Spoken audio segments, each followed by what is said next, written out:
ये क्वेश्चन में कह रहा है कि which term of the AP, which माने ये पूछ रहा है आपसे कि कौन सा टर्म इस एपी का जो है 3, 8, 13, 18 डॉट डॉट डॉट का इज 78। मतलब देखो, अगर हम पूछें कि कौन सा टर्म इस एपी का 13 है, कौन सा टर्म इस एपी का 13 है, बताओ। हम बोले कि इस एपी का कौन सा टर्म 13 है, तीसरा। सिंपल जवाब तीसरा, आंसर तीसरा बोल रहे हो। फिर सुनना, हम कौन सा टर्म इसका 18 है, चौथा। कौन सा टर्म 8 है, दूसरा। इसका मतलब क्या वो पूछना चाहता है कि 78 जो है इसमें कहाँ चमकेगा। जैसे हम बोले कि 13 कहाँ चमक रहा है, तो 13वां टर्म पे चमक रहा है कि तीसरा पोजीशन पे चमक रहा है। अगर हम बोले 18 कहाँ चमक रहा है, तो 18वां पोजीशन पे चमक रहा है कि चौथा पोजीशन पे। तो इस तरह से 3, 8, 13, 18 डॉट डॉट आगे बढ़ते रहोगे तो इसमें जो है कहीं 78 भी आएगा मान के चलो।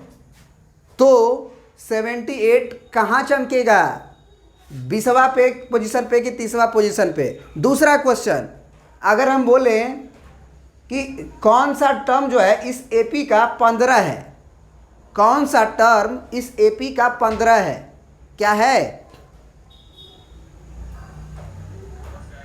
तो उस समय क्या जवाब देंगे। इस एपी का टर्म 15 आएगा ही नहीं, क्योंकि 13 के बाद 18 आ चुका है और 15 का आने का संभावना यहीं पे था। इन दोनों के बीच से में ही आ सकता है, इसके पहले भी 15 नहीं आ सकता, इसके बाद में भी 15 नहीं आ सकता है। तो कभी कभी क्या होगा ना कि इस तरह का भी क्वेश्चन तुमको दे देगा, माने 78 इसका टर्म ही नहीं होगा। आप पूछेगा कि कौन सा टर्म 78 है, बताओ। हमारी बात को समझे। ऐसा हो सकता है कि इस एपी का 78 टर्म हो ही नहीं, आप पूछे कि कौन सा टर्म 78 है, तो कैसे पता चलेगा कि है कि नहीं है। ये तो बहुत दूर है। यहाँ तो फटाक से पता कर लिए कि नहीं 15 जो है इसमें नहीं आएगा, 12 जो है इसमें नहीं आएगा, तो तुरंत पता कर सकते हैं, लेकिन अंत में पता देख के नहीं कर सकते हैं। उस समय वही जो बताए थे ना कि n जो है वो नेचुरल नंबर आना चाहिए, वही अगर नेचुरल नंबर आ गया n का वैल्यू, तो समझ लो कि उस एपी का टर्म होगा। और अगर n का वैल्यू नेचुरल नंबर नहीं आया तो उस एपी का वो टर्म नहीं होगा। खुद देखते हैं। हमको नहीं मालूम है कि 78 कौन सा टर्म है, आपको मालूम है।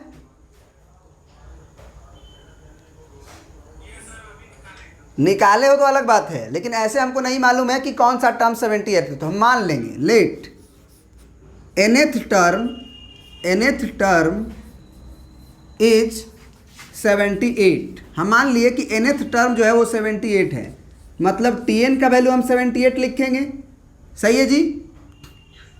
अब tn का वैल्यू हम जानते हैं कि a plus n-1 into D होता है।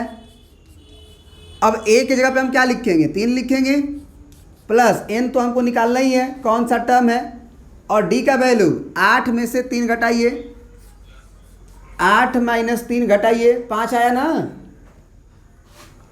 तो इंटू 5 इज इक्वल टू 78। गुना मत कर देना, बार बार बोलते हैं, 3 को उधर भेजो, तो n-1 into 5 is equal to 78 minus 3 75 आया। अब ये 5 को क्या करें जरा बता दो आप हमें, उधर भेज दे, डिवाइड में चला जाएगा। बार बार बोलते हैं मल्टीप्लाई मत करना, बचना। तो ये हो गया 5 एकम 5 और बचा 2 और 5, 25, सही है जी। तो n-1 15, n का वैल्यू 15 मत बोल देना, -1 को उधर भेज लेना, ये छूट जाता है जल्दी में। तो ये 16, यानी कि आंसर में हम क्या लिखेंगे, 16th टर्म विल बी 78। बात समझ में आया? और यही अगर n का जो वैल्यू आया वो अगर डिवाइड में आ जाता, मतलब दशमलव में आ जाता, कटता नहीं, अगर पूरी इंटीजर नहीं आती, तो हम कह देते कि 78 जो है इस AP का टर्म होगा ही नहीं, क्योंकि नंबर ऑफ टर्म्स जो है वो फ्रैक्शन में नहीं आ सकता है। नंबर ऑफ टर्म्स या तो AP का 10 गो होगा, या तो 11 गो होगा, या 20 गो होगा, या 21 गो होगा। 20.5 गो नहीं होगा, 21.5 गो नहीं होगा, या फिर आप ये कह सकते हो कि 21.2 गो टर्म नहीं होगा। मतलब कि टर्म की संख्या एक पूरी तरह से इंटीजर आएगा। तो ये आगे का भी थ्योरी बता दिए तुमको कि अगर कभी ऐसा हो तो कह देना कि इस AP का वो टर्म है ही नहीं। आप देख लीजिए। अब देखो क्वेश्चन नंबर 5 कह रहा है कि find the number of terms in each of the following APs। Find the number of terms. Number of terms का मतलब हुआ कि ये इंड हुआ है 205 पे। कहाँ पे इंड हो गया है? 205 पे। दूसरा AP इंड हुआ है -47 पे। माने डॉट डॉट डॉट के बाद बढ़ते ही नहीं जा रहा है, उसे रोक लिया गया एक निश्चित मतलब नंबर के बाद, एक डेफिनिट नंबर के बाद रोक लिया गया और पूछा गया कि इस AP को अगर गिनोगे तो कितना टर्म होगा। तो कुछ लोग ऐसे भी बोल देंगे कि 1 2 3 और 4 गो टर्म होंगे, ऐसे भी बोलेंगे क्या कुछ लोग? ये डॉट डॉट को भी गिन लेंगे। अगर 3 गो डॉट दिया रहेगा तो 1 2 3 4 गो डॉट, ये 5 गो 6 गो 7 गो 8 गो होगा। क्या ये जवाब सही है? बिल्कुल भी नहीं, क्योंकि डॉट डॉट का मतलब होता है कि आप आगे की ओर बढ़ो लेकिन अंत में 205 लिखो। ठीक है ना? अंत में 205 लिखो। तो अब जरा बताओ कि हमको तो नहीं मालूम है कि इसमें कितने टर्म है, लेकिन हम बोल सकते हैं कि ये AP का हमारा लास्ट पोजीशन का टर्म है, लास्ट पोजीशन का टर्म है। तो जरा बताओ इस AP का जो लास्ट हम मान लेंगे लेट नंबर ऑफ टर्म्स भी n। अगर n टर्म्स हैं इसमें तो क्या ये हम बोल सकते हैं कि ये nth पोजीशन पे लिखा हुआ टर्म है? कुछ लोग ना n का वैल्यू 205 बोल देते हैं, ये भी गलत है भैया। ये n का नंबर। अच्छा एक बात बताओ, हम ये बोल रहे हैं कि 19 है, तो यहाँ तक 19 गो टर्म हो गया है, 3 गुना टर्म है। तो ये मत बोलना 205 को देख के कि 205 गो टर्म होगा। हाँ ये जरूर है कि ये T3 है, ये T2 है, ये T1 है, ये फर्स्ट टर्म है, ये सेकेंड टर्म, ये थर्ड टर्म, उसी तरह से ये nth टर्म होगा। तो इसका मतलब हियर गिवन कि Tn जो है वो हमारा है 205। अब Tn अगर 205 है तो फार्मूला लगा दो a + n - 1 × d का 205। अब a का वैल्यू बताओ इस AP का 7 प्लस n का वैल्यू नहीं मालूम है, वही तो निकालना है, वही तो माने हो लेट नंबर ऑफ टर्म्स भी n। और d का वैल्यू क्या रख दोगे बताओ जरा हमें? 13 - 7 कितना? 6। तो यहाँ गुने 6 और इजकल टू 205। अब एक बात बताओ, क्या यहाँ से n का वैल्यू तुम्हें सॉल्व करने नहीं आएगा क्या? तो 205 और ये 7 जब उधर जाएगा -7, बताओ कितना घट के बचेगा? बताओ जल्दी। 198। डिवाइड में कौन जाएगा? 6 जाएगा, कट के कितना आएगा? 6 × 18, फिर 6 × 18। अब कुछ लोग ना भूल के 33 लिख के आंसर मार देते हैं, एक ऑप्शन वाइज रहता है, तो बेटा यहाँ -1 रहता है छुपा हुआ, इस 1 को भी उधर भेजना पड़ता है। बार बार ये बात को बोल रहे हैं, बच्चा छोड़ देता है इसीलिए। तो इसमें नंबर ऑफ टर्म्स कितने हो गए? तो लिख दोगे आंसर 34 टर्म्स। 34 टर्म्स ये लिख के आंसर लिखोगे। अब ये क्वेश्चन में जो है ना, डरना नहीं है कि डिवाइड में आ गया है। बेटा तुम इसको क्या कर लो, सबसे पहले 18 और 15 दूना 30 और 1 31/2 और फिर ये 13 और डॉट डॉट डॉट -47 है, AK-47 नहीं।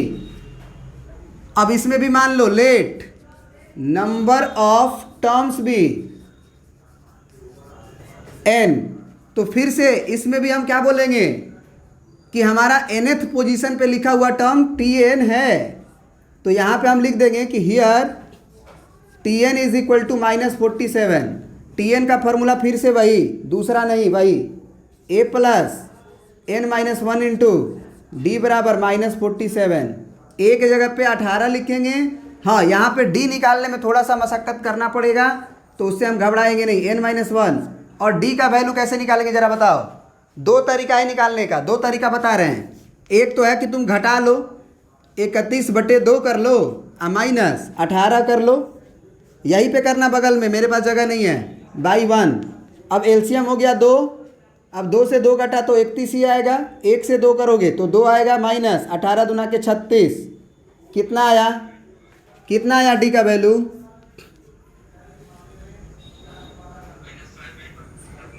-5/2। एक तरीका देखो ऑरली निकाल सकते हैं डी का वैल्यू। 15 एंड 1/2 का मतलब क्या होता है बता सकते हो? 15 1/2 का मतलब क्या होता है वो मत याद रखना कि 15 इंटीजर 1/2 मत याद रखना, वैसे पढ़ना भी मत, इसको ऐसे याद रखना कि 15 और आधा, 15 और आधा कितना होता है? 15.5। 15 रुपया और आधा रुपया याद रखना कि 15 एंड आधा, तो 15 और आधा हुआ 15.5। अब 18 रुपया में से 15.5 को रुपया घटाना है, ऐसे सोचना। रुपया वाला बात समझ में आता है? अब बताओ कै रुपया बचा? 2.5 रुपया बचा। अब 2.5 रुपया को लिखने का क्या तरीका है? 5 का आधा, 5 का आधा 2.5 रुपया, 5 का आधा हो गया। हाँ, अब ये जरूर देख लेना कि किस में से किसको घटाए थे, तो डी निकालने के लिए बाद में से पहले घटाया जाता है, तो 15.5 में से 18 घटाए थे, इसीलिए माइनस का 5/2 बचेगा। समझ में आ रहा है? तो डायरेक्टली भी तुम डी बराबर डायरेक्ट भी लिख सकते हो अपने मन में करके, -5/2 डायरेक्ट -47। इसको भी सॉल्व कर ही देते हैं, थोड़ा सा गलती हो जाता है, नेगेटिव वाला है तो 18 को उधर भेजेंगे, क्या बनेगा? मल्टीप्लाई बिल्कुल मत करना, बार बार बोल रहे हैं, -5/2 का इधर मल्टीप्लाई बिल्कुल मत करना। पहले बताओ कि n-1 इंटू -5/2 बराबर -47। ये +18 उधर जाके -18 बनेगा कि नहीं बनेगा? बनेगा ना। अब जरा बताओ क्या होगा कैलकुलेशन उसका। अच्छा देखो देखो, एगो जोड़ने का भी तरीका बता रहे हैं, एगो जोड़ने का तरीका। कुछ लोग है ना 47 और 8 जोड़ने लगते हैं, ऐसे जोड़ो, ये 40 इसमें ले लो और इसमें ले लो, कितना? 20 ले लो। 40 और 20 कितना हो गया? 60। और 7 जोड़ना था, तुम इसमें 2 गो एक्स्ट्रा जोड़े हो, तो 5 ही ना जोड़ोगे, तो कितना आया? 65। तो n-1 into -5/2 is equal to -65। अब -5/2 गुना में है, तो उधर जाके हो जाएगा, पलट जाएगा, याद रखना। अब कुछ लोग कहेंगे कि माइनस उधरिया जाएगा तब प्लस ना होगा, बेटा ये n2 के साथ रिलेशन बना रहा था n-1 में, तो n-1 में अगर गुना का रिलेशन बना रहा है तो उधर भागा बनाएगा, माइनस का माइनस रहेगा, यानी कि ये जो है -5/2 बन जाएगा, उलट जाएगा। क्या ये बात समझ में आती है? ये तो हमको लग रहा है कटने वाला नहीं है क्या? कटेगा कैसे? अच्छा सॉरी, पलटेगा ना, पलटेगा बोल रहे हैं पलटेगा और पलट नहीं रहे हैं, ऐसा क्यों? 2/5। अब ये कट जाएगा कै बार में? 13 बार में। 5 × 5, अब 5 या 15, माइनस माइनस भी कट जाएगा। अब यहाँ भी बच्चा क्या करता है ना कि 13 दूना 26 आंसर लिख के छोड़ देता है, ये -1 छोड़ देता है, इसको भी उधर भेजो, तो n बराबर 27। इसमें नंबर ऑफ टर्म्स कितने आएंगे? तो आंसर में क्या लिखोगे? 27 टर्म्स। पूछा था ना नंबर ऑफ टर्म्स कितना होगा, तो 27 टर्म्स। चलिए प्रिंट कर लीजिए।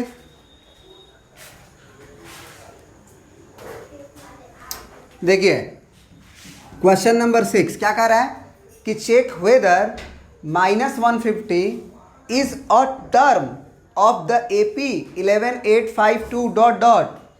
सबसे पहले ये समझो कि हमसे ये पूछ रहा है कि 11852 जब आगे बढ़ते जाएंगे तो आगे अगर बढ़ेंगे तो क्या इसका एक टर्म -150 आएगा? तो पहले संभावना जताओ, संभावना कि आ सकता है कि नहीं आ सकता है। क्या ये AP घटते जा रहा है? ध्यान से देखो तो 11 में से 3 घटा तो 8, 8 में से 3 घटा 5, 5 में से 3 घटा 2। इसका मतलब ये AP घटते जा रहा था। क्या इसका नेगेटिव टर्म होगा कि नहीं होगा? क्योंकि घटते जाएगा तो अब ना माइनस में ना बढ़ते जाएगा, लेफ्ट हैंड साइड में बढ़ते जाएगा। तो इसका मतलब -150 आ सकता है। लेकिन क्या तुम गारंटी लेते हो बिना बनाए हुए कि -150 आएगा ही आएगा? नहीं, कोई गारंटी नहीं है। क्योंकि हम इसी में बोले कि ज़रा बताओ इस AP का एक टर्म 6 है। बताओ है 6 टर्म है इस AP का? क्यों नहीं है 6 इस AP का टर्म?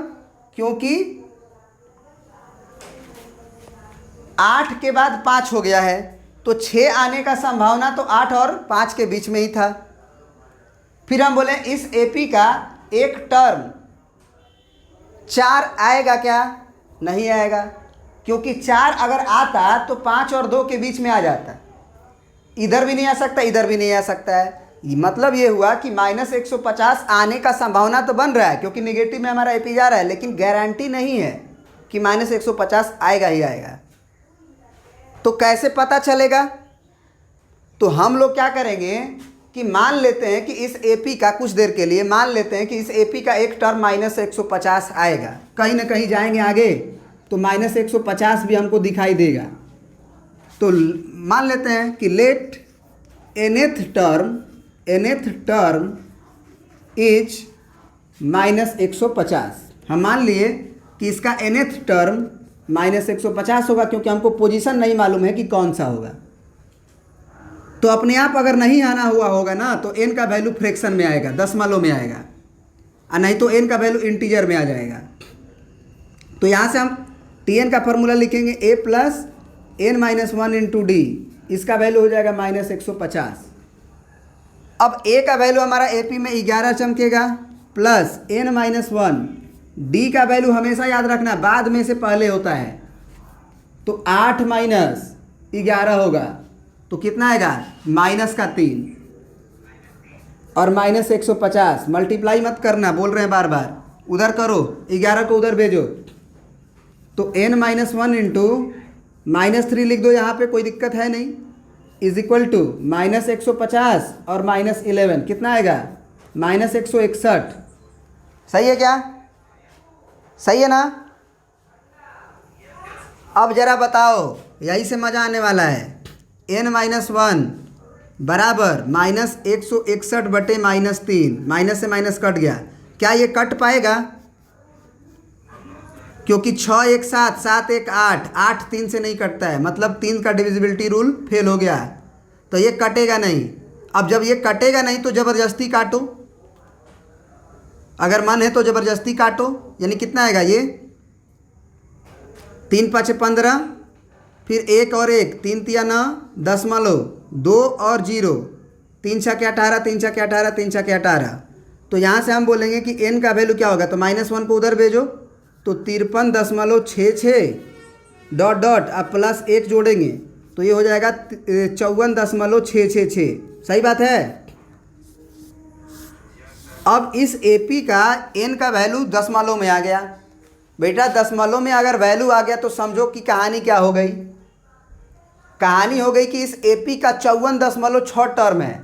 अब ज़रा बताओ कि आदमियों की संख्या कभी फ्रैक्शन में होगा? तुम्हारे क्लास में जो लड़के बैठे हुए हैं उनकी संख्या बोलोगे कि 55.5 गो बच्चा है, या तो 55 गो बोलोगे या तो 56 गो बोलोगे। चाहे बच्चा छोटा हो चाहे बड़ा हो, उससे कोई मतलब नहीं है। तो नंबर ऑफ टर्म्स भी AP का या तो 4 गो होगा नहीं तो 5 गो होगा, 3 गो होगा नहीं तो 4 गो होगा। कभी भी दशमलव में नंबर ऑफ टर्म्स नहीं हो सकते हैं। इसका मतलब यहाँ से ये हुआ कि n का वैल्यू अगर नेचुरल नंबर नहीं आ रहा है, इसका मतलब इस AP का जो एक टर्म तुम माने हो -150 वो था ही नहीं, इसीलिए n का वैल्यू इंटीजर नहीं आया। तो यहाँ पे क्या लिख देंगे, here n is not natural number, not natural, ये लिखना बहुत जरूरी है, natural number, therefore -150 is not a term of this AP, इस AP का एक टर्म नहीं होगा, क्योंकि n का वैल्यू इंटीजर आना चाहिए। नंबर ऑफ टर्म्स कभी भी फ्रैक्शन में नहीं आ सकता है, दशमलव में नहीं आ सकता है। चलिए प्रिंट कर लीजिए।